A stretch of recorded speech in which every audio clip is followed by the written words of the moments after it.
In the other track, we have Python-oracledb, the new thin driver for Oracle database. Christopher Jones is our speaker.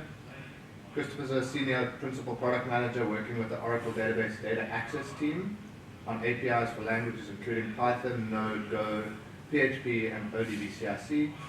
He has responsibilities for Oracle Call Interface and related Oracle Database APIs for Oracle Database clients such as Oracle Instance Client and for general database adoption by developers. He co-released the popular book, The Underground PHP and Oracle Manual, and is the author of a number of technical articles. Christopher has presented at conferences around the world, including last year's PyConZA. His talk today will be on the new thin driver for Oracle database, Python-oracledb. I'll hand over to Christopher. Take it away.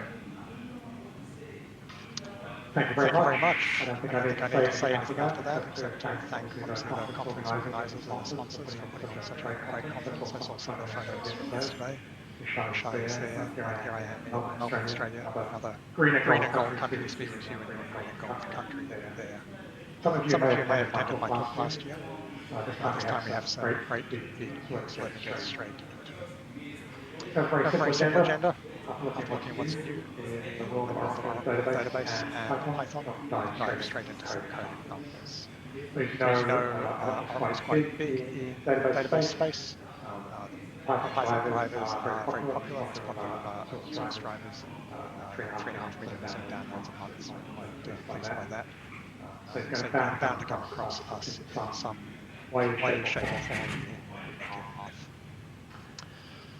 So Oracle has a number of drivers, different languages, etc. There's the big four: Java, Python, .NET, C stack. Both Java and .NET have thin drivers which are directly across to the database using the network protocol. They also have thick drivers that use Oracle's main C API, the Oracle Call Interface, OCI for connectivity to the database. And today, of course, we're talking about Python on the left, which as CX Oracle, which I talked about last year, is only available as a thin driver. That requires the installation of additional libraries and OCI API. But we've recruited download experience of that, such as click through for instant clients, something you may know. Some users still find that installation painful. And the great news is that the latest update of CX Oracle this year has new functionality and today. So this is a major release, has the theme mode which connects directly to the database, just like JDBC theme and the .NET managed drivers. So this theme mode makes installation a lot easier, has tight integration with the Python ecosystem, provides better resources, and makes it better performing driver as well. So an optional theme mode does use those on libraries, making it the same as CX.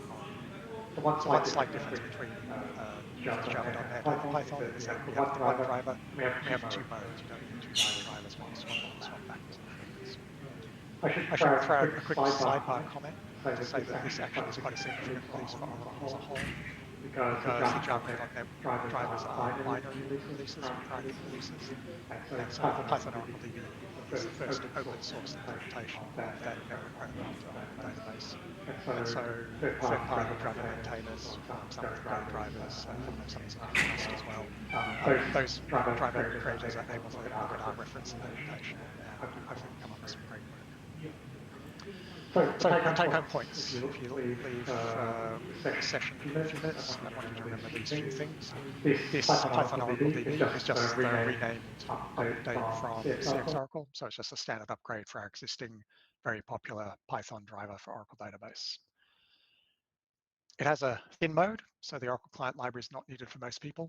So this lets you play with it on platforms such as Apple Silicon or Internet of Things devices where we don't have Oracle client libraries. Easier installation is also great for some cloud deployments because installing and configuring extra libraries is often quite difficult. So applications can optionally choose to install the instant client and run a thick mode, additional functionality. That additional functionality matches CX Oracle. I'll go into details later. So one way to think about this upgrade is that we added a thin mode to CX Oracle, and this mode is now the default. Still use Python 3, obviously, that's the latest and greatest, as you know. Still open source. We did change the license. It used to be sort of BSD-ish, but a lot of our other Oracle drivers are using this dual license mode, so we've gone to that as well for consistency. It's a binary module for performance. So although we call it thin, the thin really means it doesn't need those extra Oracle client libraries. It's not natively in Python. That would be far too slow. So it is written mostly in Python, compiled down for performance at runtime. It continues to support the Python database API v2, so it means frameworks and ORMs can work in both thin and thick modes. And got a few user quotes. I'm kind of pleased about this. The performance improvements are significant, as you can see, and then people are able to use it in places they couldn't before on the Apple, the M1 chips, and it doesn't require instant client. People like the reduced sizes as well. So there is an active ecosystem in the Oracle space. I've just picked out a few things here because of the support for the Python database API. So frameworks and ORMs can make immediate use of the driver. Unfortunately, most are still looking for the namespace CX Oracle, so we just need to add a little bit of code. I'll go into that later. But communities are busy upgrading their implementations. So the SQL Alchemy 2.0 development branch has already merged native support for the namespace, and we hope 2.0 will go production soon. Apache Airflow, similarly, native support's already landed. Django, there's a pull request on GitHub. PyPy is where we release our packages. So in this release, there are actually additional packages which weren't available in CX Oracle. So there are now packages for Mac OS and Linux ARM chips, in addition to the previously available Windows and Linux x86 packages. And of course, the source code is available for everybody else. We have a nice user contribution for ConForge. So if you're using ConForge, you can install from there as well. And anybody using RPM packages in the Linux world, our Linux group is busy, even as I speak, actually adding packages at the moment to their Yum repository. There might be other things out there I don't know about them. How open source is like. Let me know if you do find anything interesting happening. So it's very quick to install, just a straight standard pip install. So that either downloads the binary package or downloads the source code and compiles. The total size is about 15 megabytes on Mac OS, seems to be a bit bigger on Linux, but that gives you a fully functional driver, immediately usable in applications. You can optionally install those Oracle client libraries, such as Oracle Instant Client, which is a zip downloader from our sites, oracle.com. And that gives you the thick mode, which is the traditional mode used by CX Oracle, but that adds about 240 megabytes of space on Mac OS. So thin mode has a definite size advantage. Although, of course, I recommend Oracle Linux. I was part of the Oracle Linux group for a number of years. I was actually playing around with Alpine Linux recently on Docker, and with a multi-stage Docker file, I had a container with Python-oracledb installed and Python 3.10, and that was about 76 megabytes in total. So you get a fully functional driver for accessing Oracle database in a very small amount of space. Note that Alpine is not part of our test plan. I didn't even run the test suite. I don't know whether everything passes. I expect it does, but I'm sure we'll hear from you if it doesn't. So in terms of performance, what does this new driver bring? So here's some atomic performance results from Linux to our version 21 database, which is our current database release. Thin mode is the red column on the left. Units are in seconds, so less is better. And this was just selecting 50,000 rows. You can see 10 columns of varchars and repeated with 10 columns of numbers, etc. So performance-wise, thin mode had a definite advantage. We'll continue to make performance improvements where we can, of course. And the big thing is user CPU, much less percentage-wise, particularly for the varchar. That's a significant percentage decrease there. Inserting data, 500,000 rows using this execute many. I'll show examples of execute many later. Again, thin mode in red on the left is less time and less time for elapsed time total and less user CPU time. So thick mode times are roughly similar to the previous CX Oracle version, but your overall application load profile may be different because there is a refactored code base in there. And so the global interpreter lock does actually come into play. And you should actually benchmark bigger applications just to make sure that you don't run into something unforeseen because more work is now being done inside the interpreter lock. I think everybody in Python land is going to be grateful when that lock disappears. I think it's slipped from the 3.11, unfortunately, but one day we'll get there. So anyway, performance is good, CPU is better, you can do more work on each machine. So let's get into some features and actually talk about what thin and thick modes really are. So the thin mode feature set in this initial release was focused on the database API and for connectivity. So the driver can be used in different database deployments. In Oracle land, we have things called real application clustering for your multiple databases. We have Oracle Cloud out there. So different kinds of wallet connectivity and things. You can see at the bottom there, the one-way TLS and mutual TLS are supported in both thin and thick modes. And obviously standard things, SQL, PL SQL, our programming package language, standard data types are all supported. So one design goal was to move forward. So we don't support every particular database version with the thin mode. We only support the most recent 12, as I mentioned already, up to 21. So we've gone 12, 18, 19, 21. Thin mode works with 12.1 onwards. Supporting all the versions actually turns out not to be very trivial. It's not like we've just set a flag somewhere. So we're going to spend our effort moving forward with the thin mode and adding extra features and the functionality there rather than going back and revisiting history. If you want to connect to all the database versions, you can use the thick mode as you probably already are currently with CX Oracle. Connects right back to some very ancient versions of the database. Thick mode does have some additional Oracle advanced functionality there. There's a lot of those acronyms, buzzwords Oracle people will know. Application continuity and transparent application continuity, ACTAC. That's some of our high availability functionality. Advanced queuing for message passing and continuous query notification for getting callbacks when data's changed in the database by anybody else. Our simple Oracle document access, SODA, document store API for easily working with the JSON as objects, as documents. So those things are actually in the thick mode. At the moment, we're working with those teams to try and encourage them to help contribute and improve our time to market to get those features out. Named objects and collections, Oracle can store things as objects as opposed to just simple scalar data types. Our key developer, Anthony Tuaninga, he's actually working on named objects and collection support for thin mode at the moment. So gradually we'll try and, aim is to move everything across into thin mode where we can. It's an ongoing effort and we'll get there eventually. But the take-home point I want you to know about is that thin mode has more than enough functionality for custom applications or with popular frameworks, many environments, and that we're working on adding more functionality. So obviously we're working mostly on thin mode, a lot of effort went into that, but there were some extra things we managed to slip in. Most recently in the last release a couple of weeks ago, we have support for Azure Active Directory OAuth 2 tokens.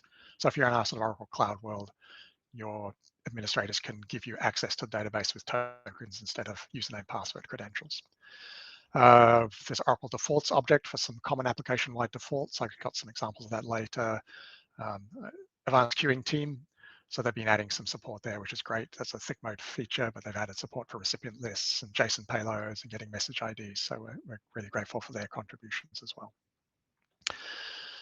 I should note that a few old deprecated features are no longer work. For example, there was an older AQ, advanced queuing interface, deprecated a couple of years back. We don't support that, we just have the new API supported.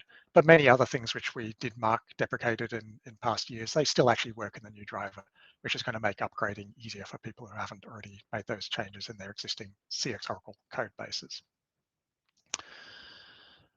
So some more new features and many more connection parameters can be passed, specifying all sorts of things from expiry times. I'll talk about that a little later.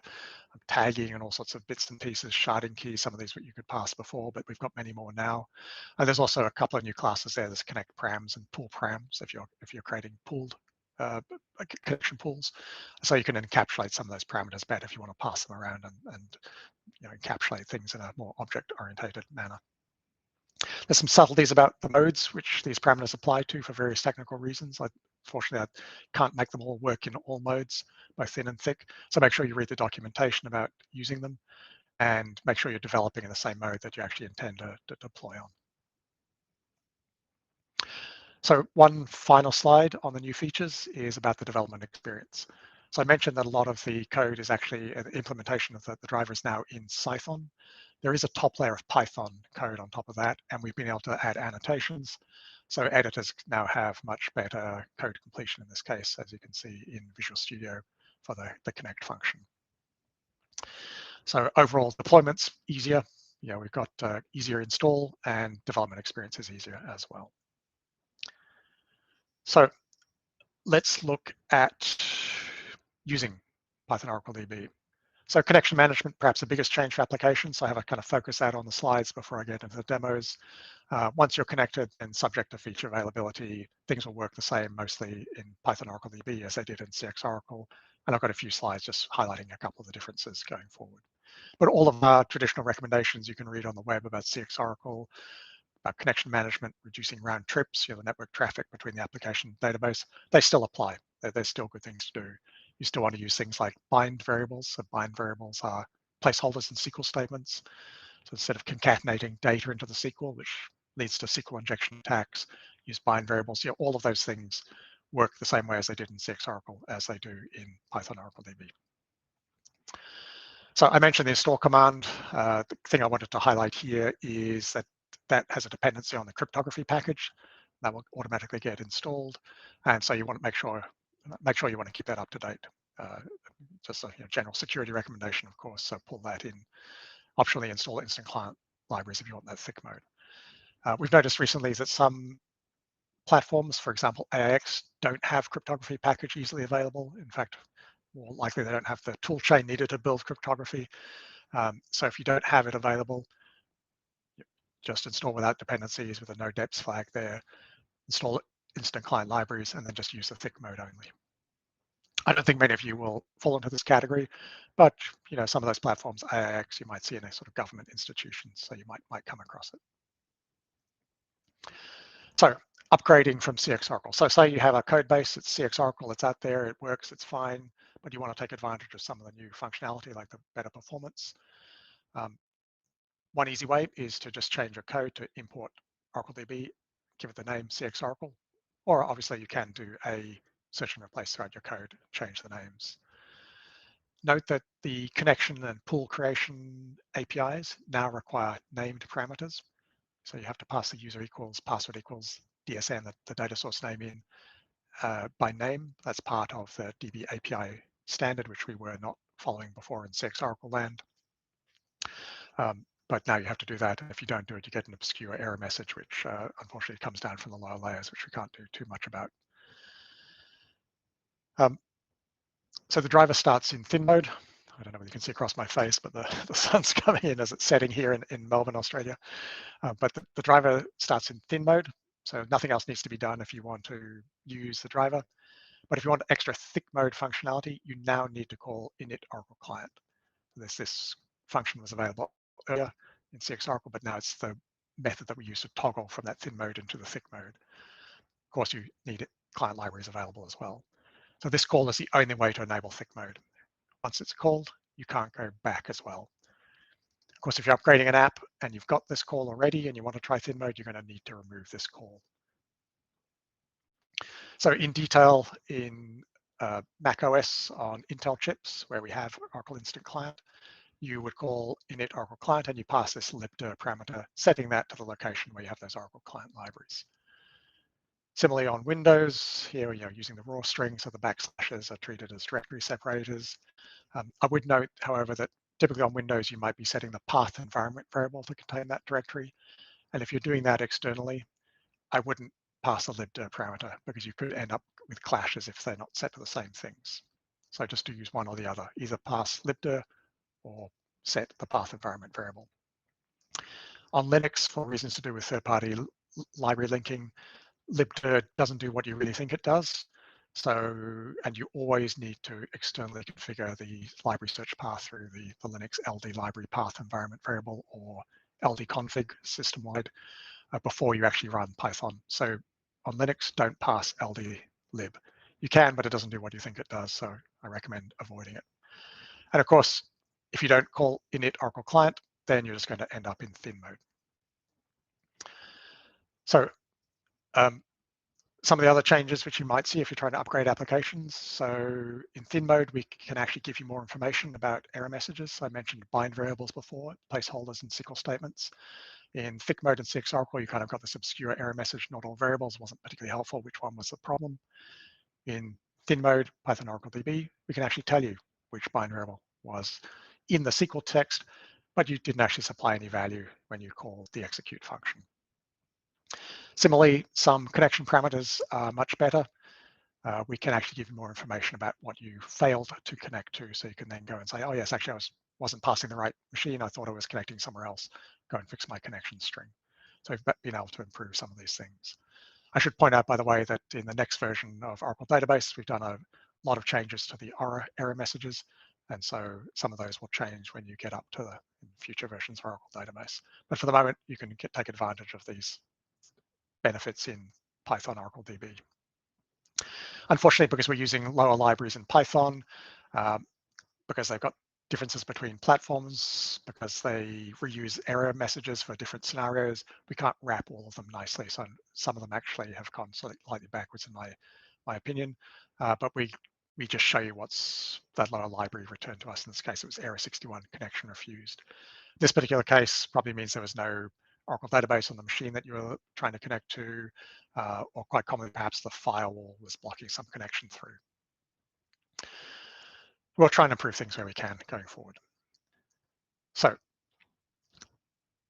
mentioned we had a lot of parameters, so we're trying to replace a lot of thick client settings. So in thick mode or in CX Oracle, this is what you might have done if you wanted to set a timeout when a connection was established to the database.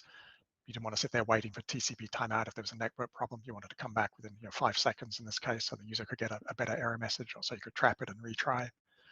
And you had to have this external configuration file, and then you had to tell the driver where to find that file, in this case with that config-dir parameter. Thin mode, we're trying to get away from some of this, and you now pass these things as connection parameters.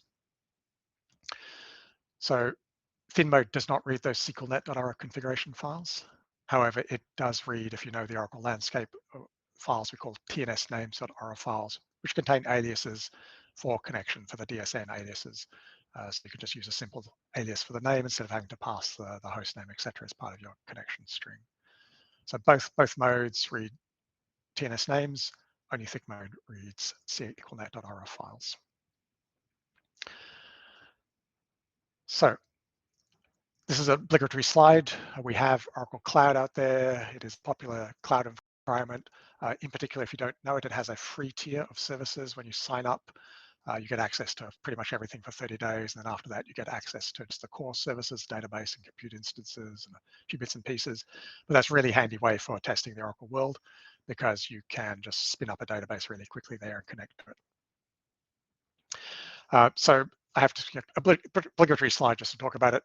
In thick mode, there might be a change between between thin and thick modes. We now have this slightly different wallet format, which is part of something you can download in a zip file from our cloud console, and you just need to specify the location and the connection parameters. But both thin and thick modes and CX Oracle actually work with what we call one-way TLS.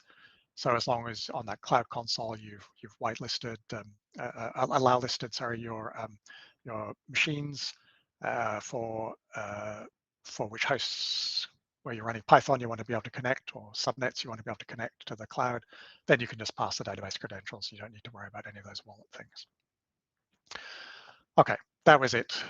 The cloud spiel is over. So one last connection example. One last connection example shows some changes and best practices. So I'm getting some echo here. So here I'm creating a pool of connections which we would recommend for multi-threaded applications. So as part of driver modernization, we have a new name create pool. Some of you may know the old name session pool, so that still works, that aliases. But session pool namespace itself is very tied to the client library landscape, and we don't have client libraries, so we've taken the opportunity to introduce the new name. So either one creates a pool of connections to the application. So just to be different here, I'm passing the host, port, and service name separately, separate parameters. And if you know the old make DSN API, we've deprecated that because you can now do the same thing here, just directly at connection time. So one default from CX Oracle is that this thing we call the get mode is now set to the wait, get mode wait. Get mode is the behavior when the user of the pool wants a connection from the pool, says, give me a connection, but there are no available connections in the pool. So in this case, there were 3 maximum in the pool. So if a 4th user comes along, says, give me a connection, that user will just now wait for however long it takes for one of those other 3 users to release a connection. So that gives slightly nicer behavior in most cases, means that 4th user is not going to get an immediate error and go away upset. Yes, they might have a slight delay, but they'll eventually be able to do some work. So your applications can cope better with transient load spikes of users coming in. Obviously, you'd want to resize your pool correctly. And you can change the default if you do want that 4th user to get an error immediately if there's no available connection. Here, because I had at the top this thing called DRCP, is something called Database Resident Connection Pooling. That's a pool of the server processes which are actually doing work for you on the database host itself. And I'm just showing you some extra example of the parameters here that you can now specify the server type pooled and some extra attributes, this connection class and the purity, which control some sharing of, and reallocation of resources for the DRCP. We've got a lot more in the documentation on this, but it's just an example again of what you can now do in thin mode with connection parameters.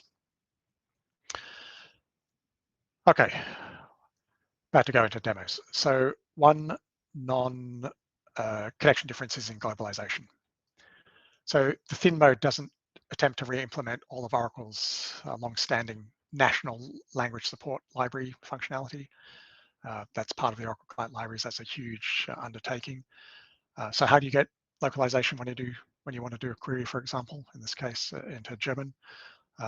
Let's have a look. I'll see if I can wake up my database and run some code. So let me look at my other monitor for the minute. So this is an example. Yes, you can see, yes, we're connecting as user password, DSN, so we've got our name parameters, and we're just doing that select sysdate, it's Oracle's standard date query from Joule. And I should note, by the way, in our next version of the database, you won't need to use the from Joule. You can find information about some of this stuff on the web from a recent presentation from one of my colleagues. But anyway, select sysdate from Joule is the Oracle syntax, and we just print it. And as you probably read ahead, then we've got 3 different ways of formatting the date. Obviously, the first one is not going to run anything. So let's see if my database has run up. I've got a lot of load on my machine. There we go. So there's the output. So this is the standard date object. Up top, no type handler. And then with this naive type handler, we just said, hey, every query it comes back if there's a date column, date type, just map it straight into this user chosen format. So it's naive. Whatever I've hard-coded here is going to be the date format. And you've probably read ahead and looked at the locale type handler. Here we're just using line 39, setting a German date format of a particular time, and again using this type handler, output type handler, said, hey, if I'm seeing a date type come back as part of the query, then map it using that locale date format, and you can see it's gone into the desired date format. In thick mode, well, you can use this in thick mode, so that's fine. So you can toggle backwards and forwards between thick and thin mode. But in CX Oracle, you would be also able to do this, but you would be more traditionally have set this with some environment variables to toggle behaviors of the Oracle client libraries. So let's look at another example. Load demo single. In fact, I'm going to run this because it can take some time. So this is a kind of section on best practices as promised in the abstract. How do you load data? It's a common question which people come up with. And this is the example, anti-pattern. So this, as you kind of can read, says for every line in the file, we do an insert. Now it does do one good thing. It uses bind variables, which I mentioned before. So bind variables are good for security, because that means that the text of the data is never part of the SQL statement. So you don't get SQL injection issues. It's good for caching internally because there's one, what we call a cursor for the statement, because the text of the statement gets reused every time. And we have something called statement cache enabled by default in the driver. So it does do a couple of good things, right? But this loop is quite slow. And I guess this is what 10,000 rows in the data file. I didn't show you the data file, but you can just see it's a list of numbers and job titles. And at the top, you would have probably seen that this is just a table which I pre-created. So how do we improve it? We use the batch execute. And in this case, similar sort of loop, but this time inside the loop for each line, lines 29 and 30, we're not actually calling execute. We're waiting until we've read all the data, and then we're just calling execute many once. So instead of 10,000 calls to execute, we have one execute many call. It's still the same SQL statement, same bind variables, but performance is a lot faster for the same number of records. If you have really big sets of data, you might want to be calling execute many more than once in individual batches. And if you look at our documentation and samples, you'll see that it does that. So we might call this, say, every 10,000 records or something, and that would depend on your network and data widths of the data that you're inserting. One other thing to point out here is this line 24. So when Oracle driver, Python-oracledb passes the data into the database, it has to have a sort of fixed memory width for the columns. And so Python-oracledb is going to try and look at your data and work out the best data size to use. And it may have to do some reallocations, but by using the set input sizes, I've avoided all of that.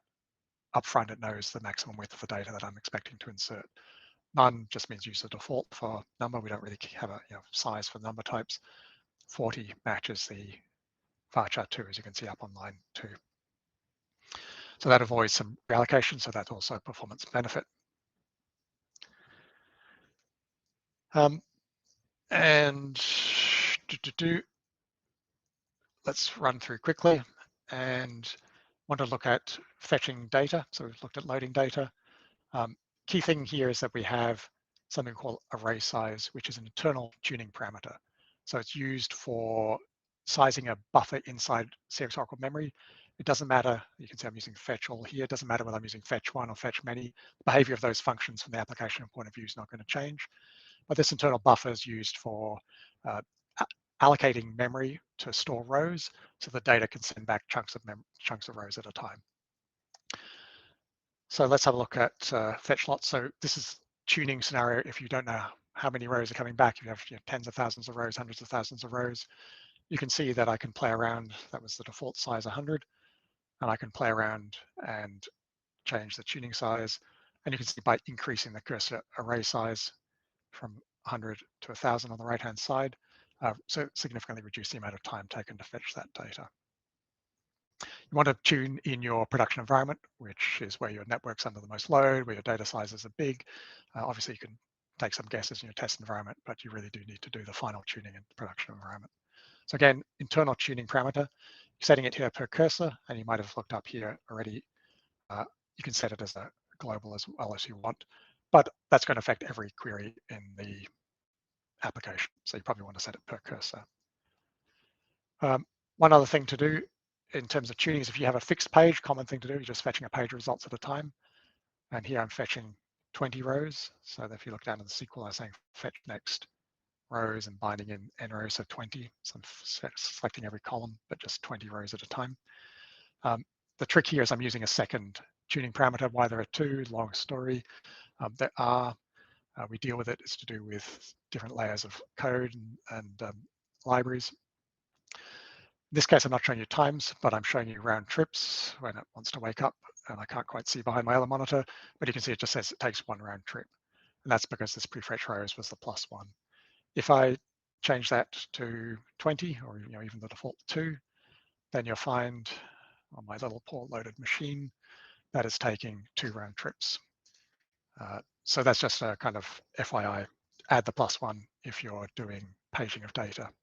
And if you're only fetching like single rows, you might even want to reduce array size back down to 1. So for large data sets, I just leave prefetch default and bump up array size. Page rows, play with both of these.